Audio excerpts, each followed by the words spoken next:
बारामतीच्या गोविंद बागेत आज पवार कुटुंबाची महत्त्वाची बैठक पार पडली। शरद पवारांच्या निवासस्थानी झालेल्या चर्चेकडे राज्याचं लक्ष होतं। सुनेत्रा पवारांच्या शपथविधीच्या पार्श्वभूमीवर पुढील राजकीय दिशा ठरवायची शक्यता आहे।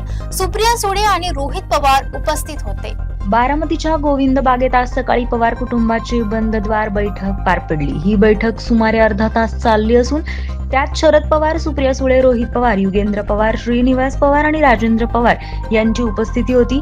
उपमुख्यमंत्री अजित पवार यांच्या निधनानंतर निर्माण झालेल्या राजकीय परिस्थितीवर या बैठकीत चर्चा झाल्याची माहिती सूत्रांकडून मिळते। विशेषतः सुनेत्रा पवार यांच्या आगामी उपमुख्यमंत्री पदाच्या शपथविधीबाबत महत्त्वाचे निर्णय घेतले गेल्याची शक्यता आहे।